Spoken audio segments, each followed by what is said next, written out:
Fin de cette journée qui a, je crois, été très riche, moi je ne voudrais pas faire de conclusion, c'est plutôt quelques éléments de conclusion, surtout pas de bilan, parce que les débats continueront.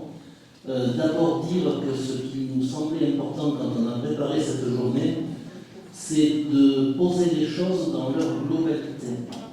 Bien manger, c'est se préoccuper de la production, notamment en quantité suffisante, de la qualité bien sûr, avec la question des contrôles et du bio, l'information des consommateurs, et enfin la capacité à accéder à la nourriture et donc le pouvoir d'achat. Il nous semblait qu'il fallait faire tout, regarder tout ce panel.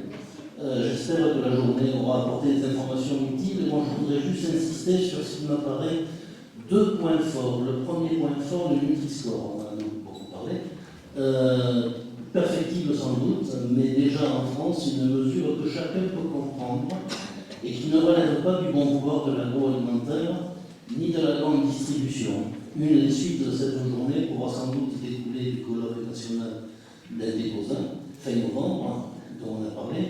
Et on ne manquera pas au niveau d'Indecosa de vous informer des modalités d'action qui seront discutées, et avec en ligne de mire la question de la généralisation du Nutri-Score à l'Europe, dont Mathilde Toulier nous a parlé. Deuxième point fort, avoir conscience, c'est le débat, c'est les éléments de conclusion que vient de dire Michel, avoir conscience que les consommateurs, les associations, les collectivités sont autant d'acteurs. Nous pouvons interpeller les collectivités pour que, aux côtés des consommateurs, elles pèsent par le biais d'initiatives et actions concrètes. Alors moi, je voudrais rajouter un aspect un peu personnel. C'est bien effectivement de parler de politique publique comme quelque chose qui amène, comme un bien public, quoi. Dans le Var, c'est souvent un peu désespérant. On s'occupe, vous le savez, des causes du logement, d'avoir cette litanie sans arrêt dans la presse sur on ne peut pas construire un logement social alors qu'il y a plus de 30 000 demandes parce qu'il n'y a pas de foncier, parce que le foncier c'est pour les agriculteurs mais c'est aussi pour pouvoir construire. C'est désespérant d'entendre un discours politique de renoncement quelque part, et là du coup je salue vraiment Monsanto. J'avais insisté pour qu'il vienne et je le remercie. Parce que, et en plus en tant qu'ancien cadre supérieur de collectivité, ça me parle parce que je me suis battu pour le service public, notamment sur les régies de l'eau. Ce qui nous a été présenté, c'est un projet global qui porte sur l'éducatif, la qualité avec le bio, les tarifs accessibles, le développement du service public avec la création d'emplois territoriaux. Moi, je trouve qu'il n'y a pas grand-chose à rajouter sur un projet comme ça. Et bon, ma foi. Nous pourrons porter ce débat auprès des élus des communes et interpôts pour qu'elles s'engagent dans la construction d'un projet global.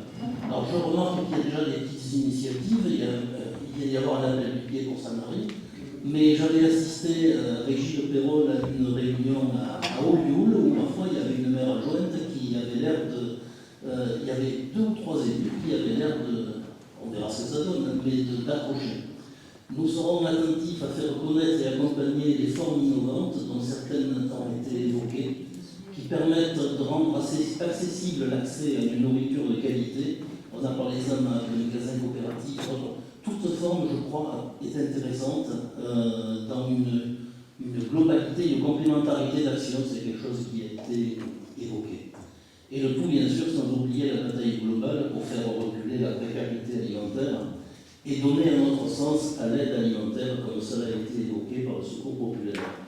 Je pense que Indecosa a toute sa place dans beaucoup de ces domaines que je viens d'évoquer. Bref, il nous faudra imaginer des relais et suites possibles. Le bureau d'Indecosa va en causer. Il y a 80 ans, le CNR voulait ouvrir une période de jours heureux. Mener les débats sur le sujet évoqué aujourd'hui, c'est notre modeste petite pierre en ce sens.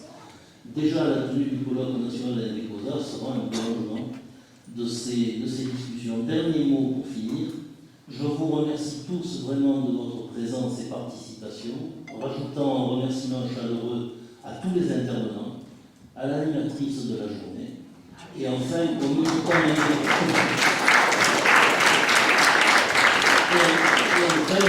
d'Indecosa qui permettent le déroulement d'initiatives de cet ordre. Merci à vous.